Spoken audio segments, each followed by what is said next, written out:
तो मैंने बताया कि जो केव्स थी वो डगआउट की गई वेस्टर्न घाट के हिल्स में।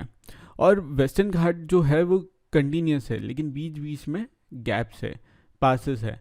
और इस गैप से क्या होता था कि यहाँ से लोग कोस्टल टाउन जा सकते थे, समुद्र के टाउन, समुद्र के तट पे बसे हुए सिटीज़ पे जा सकते थे। और यूजुअली जो जाते थे वो मर्चेंट्स जाते थे, तो उन पासेस के थ्रू होके जाना पड़ता था। और पासेस के थ्रू होके जाना पड़ता था तो इनकी केव्स पड़ती थी, तो वहाँ पे रुकते थे अपनी ट्रेवल से और आराम पाते थे। बुद्धिज़्म जो था वो स्प्रेड हुआ, साउथ में भी स्प्रेड हुआ, ईस्ट में भी, साउथ ईस्ट में भी स्प्रेड हुआ, श्रीलंका में भी हुआ, म्यांमार, थाईलैंड और दूसरे पार्ट ऑफ साउथ ईस्ट जैसे कि इंडोनेशिया, वहाँ पे भी स्प्रेड हुआ। मैं आपको बता देता हूँ कि बुद्धिज़्म कहाँ कहाँ स्प्रेड हुआ, कैसे कैसे स्प्रेड हुआ।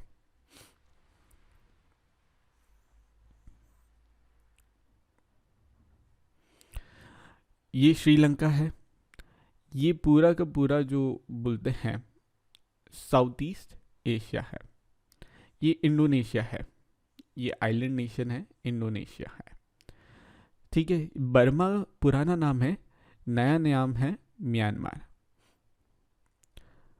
हमारा पड़ोसी है, हमसे लगावा ही है। ठीक है, तो यहाँ यहाँ जो है बुद्धिज़्म स्प्रेड हुआ। और कौन सा वाला बुद्धिज़्म स्प्रेड हुआ? थेरावडा, थेरावडा बुद्धिज़्म, जो कि अर्लियर वर्जन था, ओल्डर फॉर्म ऑफ बुद्धिज़्म था, वो स्प्रेड हुआ और वो ज़्यादा पॉपुलर हुआ। ठीक है, अब बात कर लेते हैं कि पिलग्रिम्स जो रहते हैं, पिलग्रिम्स यानी कि तीर्थयात्री, उनकी ट्रैवल के बारे में बात कर लेते हैं। तो ये जो ट्रेडर्स थे वो अपने बिजनेस के लिए दूर दराज डिस्टेंट लैंड्स में जाते थे, कैरावान से, शिप से। इनके साथ जो ट्रैवल कर लेते थे वो पिलग्रिम्स भी, तीर्थयात्री भी ट्रैवल कर लेते थे। पिलग्रिम्स होते कौन थे? पिलग्रिम्स जो थे मैन एंड वुमेन होती थी, जो जर्नी करते थे होली प्लेसेस के लिए। होली प्लेस यानी कि तीर्थ स्थान के लिए करते थे और वहाँ पे वो जाके वर्शिप करते थे। आज भी होता है, हर कोई अपनी होली प्लेसेस पे जाता है और उन्हें तीर्थयात्री बोलते हैं। पहले भी जाते थे। तो ऐसे कुछ तीर्थयात्रियों के बारे में बात करते हैं। ये थे चाइनीज लोग जो बुद्धिस्ट तीर्थ स्थान पे आए थे। इनमें से थे, एक का नाम था फाजियान। आप देखिए ये नए नाम हैं, थोड़े से अजीब लगेंगे, लेकिन कभी आप चाइना ट्रैवल करें तो आपको बोलना आ जाएगा, प्रोनाउंस करना आ जाएगा। तो इसे बोलते हैं फाजियान, जो 1600 साल पहले भारत आए थे, 1600 ईयर्स अगो भारत आए थे। जुएनजैंग जो 1400 ईयर्स अगो आए थे। आई किंग जो 50 साल बाद जुएनजैंग के आए, यानी कि 1350 ईयर्स अगो भारत आए थे। और ये कौन कौन सी प्लेसेस विजिट करते थे? वो प्लेसेस विजिट करते थे जो बुद्ध की लाइफ से जुड़ी हुई थी। यहाँ जहाँ पे फेमस मोनास्ट्री थी, मोनास्ट्री यानी कि फेमस विहार्स थे जहाँ पे, और नॉलेज का जहाँ पे आदान प्रदान होता था।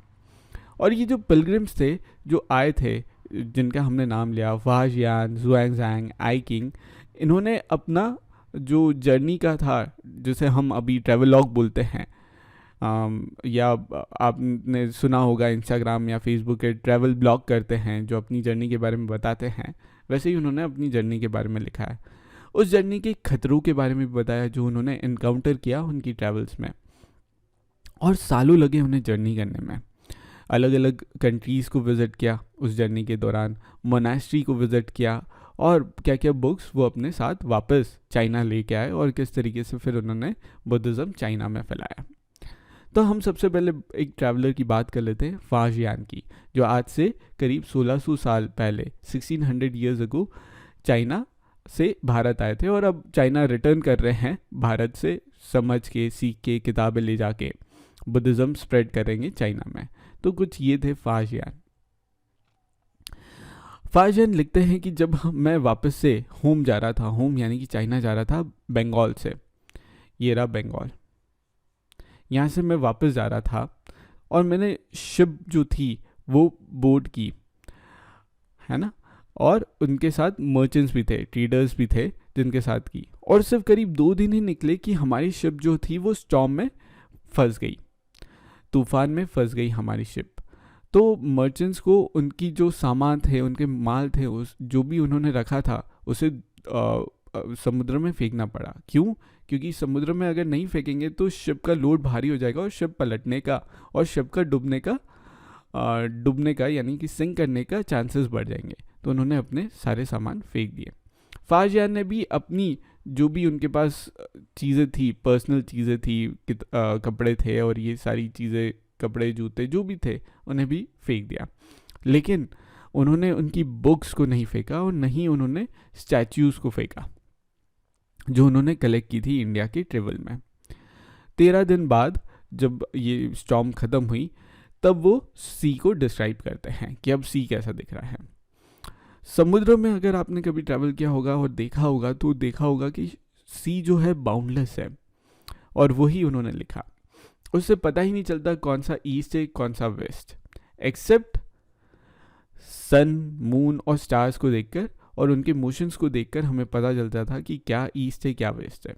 आपको पता है सन से पता चल जाता है हमें ईस्ट और वेस्ट, जो कि हमने ज्योग्राफी में समझा है कैसे सन जो है वो राइज करता है ईस्ट में, है ना, और जब डूबता है तो वो वेस्ट में डूबता है। सिमिलरली स्टार्स और स्पेशली जो पोल स्टार है वो हमें नॉर्थ डायरेक्शन बताता है। अगर डार्क रेनी वेदर है यानी कि क्लाउड ने पूरा आसमान को ढक रखा है तो हमें सन, मून और स्टार्स भी नहीं दिखेंगे। तो फिर हम किस डायरेक्शन में जाए? The only plan is to steer by the wind, जहाँ हवा ले जाए उस डायरेक्शन में चले जाते थे। करीब 90 दिन बाद जो उनकी जर्नी स्टार्ट हुई थी, उसके 90 दिन बाद वो जावा पहुँचे। वहाँ पे 5 महीने रुके और फिर वो फाइनली चाइना की तरफ चले गए। यहाँ पे रुके और फिर फाइनली जो है वो चाइना की तरफ चले गए अपने घर वापस। ज़ुआंगज़ैंग एक और ट्रैवलर थे, ठीक है। उन्होंने लैंड रूट से वापस चाइना गए। कहाँ से? नॉर्थ वेस्ट से सेंट्रल एशिया की तरफ और फिर वहाँ से चाइना की तरफ। वो अपने साथ स्टेच्यूज ऑफ बुद्ध ले गए थे, बुद्ध की मूर्तियाँ ले गए थे जो कि गोल्ड, सिल्वर या फिर सैंडलवुड यानी कि चंदन की लकड़ियों से बनी हुई थी। और साथ साथ 600 मैनूस्क्रिप्ट्स मतलब हाथ से लिखी हुई बुक्स 600 ले गए थे। और इतनी भारी थी कि उन्हें 20 हॉर्सेस, करीब 20 हॉर्सेस लगे इन सबको। लेकिन वो बताते हैं कि उनकी 50 मैनूस्क्रिप्ट्स जो थी वो घूम गई थी जब वो इंडस रिवर को पार कर रहे थे। उनकी बोट जो थी वो कैप्साइज हो गई थी, मतलब कुछ इस टाइप से हो गई थी, टेढ़ी हो गई थी। तो उस कारण से उनके हाथ से 50 जो मैनूस्क्रिप्ट्स थी वो घूम गई, लॉस्ट हो गई रास्ते में। मतलब डेंजरस ही थी उनकी जर्नी, सबकी डेंजरस दिख रही थी।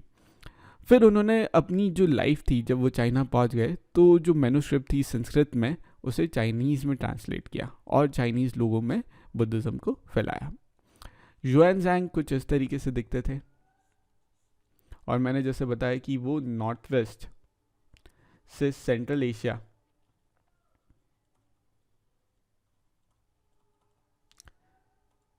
से फिर चाइना पहुंचे अपने रास्ते, ठीक है।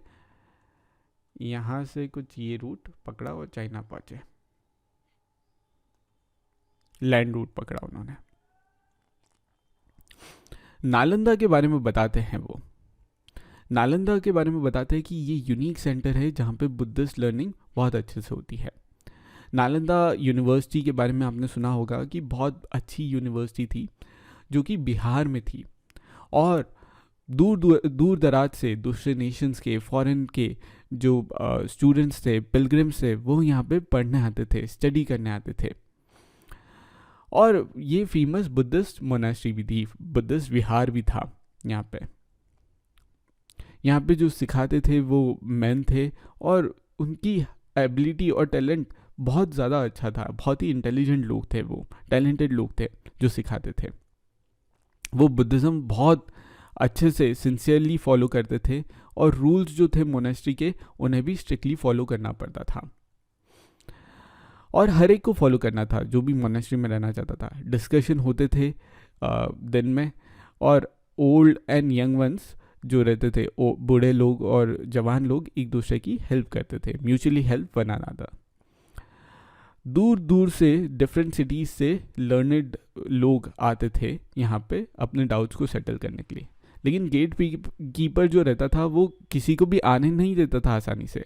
जो न्यू एंट्रेंट्स जो आना चाहते थे उन्हें डिफ़िकल्ट क्वेश्चंस पूछता था, जो उसका आंसर सही दे पाते थे सिर्फ उनको ही एंट्री मिलती थी। तो करीब 10 में से 7-8 लोगों को तो जो कि आंसर नहीं दे पाते थे उन्हें वापस लौटा दिया जाता था। अभी तो नालंदा यूनिवर्सिटी बची नहीं है, लेकिन उसके रुइंस जो हैं वो आपको दिख सकते हैं। ये हैं नालंदा यूनिवर्सिटी के रुइंस।